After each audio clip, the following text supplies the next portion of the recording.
नमस्कार, कंज्यूमर अड्डा में आपका स्वागत है। मैं हूं मनोज श्रीवास्तव और आज हम बात करेंगे दवाओं की कि जो ज़रूरी दवाएं हैं वो आप सस्ते में कैसे पाएं।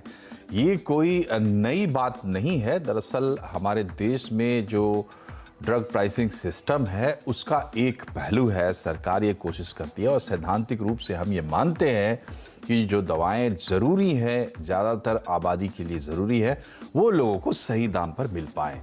तो ये बात हम इसलिए कर रहे हैं क्योंकि NLEM जो है वो जारी हुई है, national list of essential medicines 2022। इस साल की जो NLEM है वो जारी हुई है, 3-3 साल के अंतराल पर जारी होती है।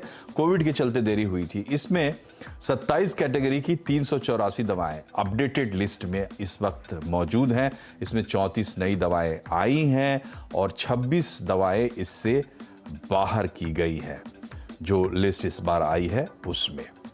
और अब इस लिस्ट की खासियत ये है कि या आधार जो बेसिक फिलॉसफी है वो ये है कि अधिकांश लोगों को ये दवाएं काम आती है। बड़े हेल्थ चैलेंजेस जो हैं हमारे सामने एज अ कंट्री, उनको डील करने में मदद करती है और मकसद ये है कि सही दाम पर और सही मात्रा में, यानी जितनी आपको जब ज़रूरत हो ये मिल जाए। प्राइस कंट्रोल में ये दवाएं रहेंगी।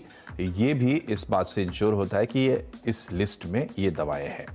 अब सवाल ये है कि क्या है सिस्टम असल में हमारे देश में दवाओं के प्राइसिंग का। तो करीब 1.5 लाख करोड़ से ऊपर का कारोबार है दवाओं का और ये जो है ये बाकी चीज़ों की तरह डिमांड सप्लाई से ही तय नहीं होती है दवा की कीमतें, बल्कि डिमांड सप्लाई से तय नहीं होती है। ड्रग प्राइस कंट्रोल ऑर्डर है इसका जो कानूनी आधार है।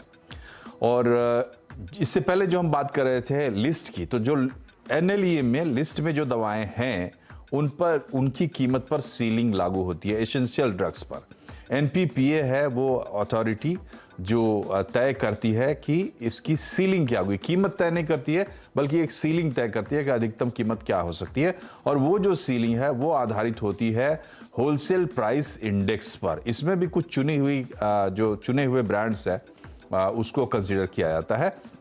नॉन शेड्यूल्ड ड्रग्स जो है, यानी जिन पे सीलिंग नहीं लगनी है, वो सीलिंग से बाहर है, मतलब जो लिस्ट में नहीं है दवाएं वो सीलिंग से बाहर है और उन पर सालाना 10% मैक्सिमम 10% का एक ब्रॉड उसमें दायरा रखा गया है कि 10% तक दवाएं बढ़ सकती है और इसमें तमाम तरह के कंसिडरेशंस भी होते हैं। तो ये है बेस लाइन हमारे ड्रग प्राइसिंग सिस्टम का।